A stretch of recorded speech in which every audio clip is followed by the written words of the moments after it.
Hello everyone, and welcome to another Fun Fact Friday here at the Crockett Tavern Museum in Morristown, Tennessee.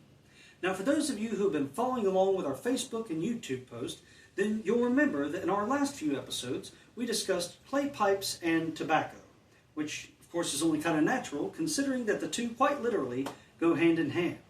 But in today's episode we're going to be taking things in a different direction by discussing the history of alcohol on the American frontier. Now, the frontier of the 18th and 19th century was awash in potent alcohols ranging from rum to brandy to whiskey. Now, interestingly enough, there were some frontiersmen who avoided the drink, but they were few and far in between.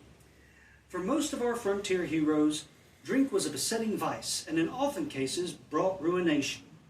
We have Robert Rogers, who was pioneering special operations warfare during the 7 Years' War, and he died broken in health and spirit by financial misfortune, shoddy treatment from the British and American governments, as well as having a savage appetite for rum. General George Rogers Clark, who won the Northwest Territory for the fledgling Republic, died a drunken shell of his former self. Even David Crockett suffered repercussions due to failed business ventures, being an absentee husband and father, as well as his excessive drinking. And it was all of these rolled into one that saw Elizabeth, his second wife, packing up her goods and her kids and moving to Gibson County. Now, it should be noted that although the two were separated, they remained on speaking terms, and in fact, David was held in such high regard by the Patton family that before Robert Patton, Elizabeth's father, had passed away, he named David as one of the executors of his will. But despite all of this, alcohol played many roles in the history of the American frontier, from a trade commodity to medicine or a source of revenue for the government. Some things don't ever change. But as a trade commodity, alcohol was first introduced by the European settlers in the 16th and 17th centuries to the Native Americans. Alcohol would frequently be used in trade deals with the Native Americans, and in exchange, the Indians would trade off furs, land, and trade goods. But in some cases, we see that frontiersmen would actually use alcohol as a tool of diplomacy when it came to official dealings with these natives. But despite the consumption of alcohol on the frontier, it should be noted that it was not solely relegated to just official dealings with the Native Americans. We see that alcohol was consumed so much on the frontier that it was considered to be as much a part of the dining table as meat or even bread was. Now, hard apple cider was one of those that was consumed quite frequently. This is largely owing to the fact of the matter that many of the sources of water could contain dangerous bacteria, and cider offered them a safe alternative for drinking. It is even said that the New Englanders on the frontier consumed as much as 10.25 ounces of hard apple cider a day. And for this, we have to thank none other than Jonathan Chapman, or you folks probably know him as Johnny Appleseed. Don't worry, we're going to discuss his influence on the alcohol industry in an upcoming episode. But nonetheless,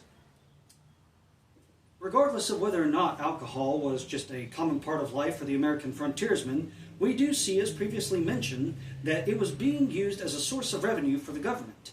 And this is quite apparent in proceedings following after the American Revolution, when the government began to propose taxing on fine liquors and spirits. And this, of course, was to be in order to help pay off the war debt.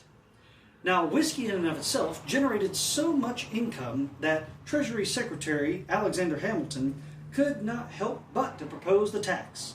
The tax, of course, was strongly faced with opposition, and this in turn led to the infamous Whiskey Rebellion of 1794.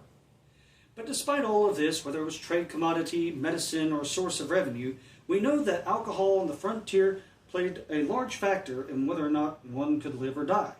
And why is this? Well, let's say, for example, you're drinking rum.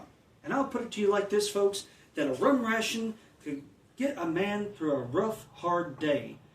Life on the frontier was hard enough as it was, and at the end of the day, people just wanted something to relax with. And rum, brandy, or whiskey was commonly available to not only the fur trapper, the trader, or explorer, but also to seamen on the maritime frontier. Life on the frontier was hard enough as it is, and it would often cause a lot of physical pain and illness. And alcohol was often used to relieve the pain or to mask the symptoms of sometimes chronic illness. So there you have it, folks. It's not a pretty picture by any means, but at one point the American frontier was soaked in alcohol from sea to shining sea.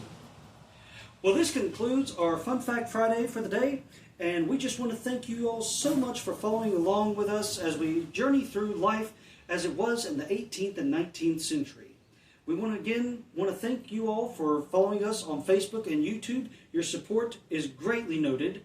But as always, the greatest means of support is coming out to the Crockett Tavern Museum. And as always, our hours of operation and admissions will be listed in the link attached to this video. Until next Friday, this is Isaac White signing off and saying goodbye and God bless.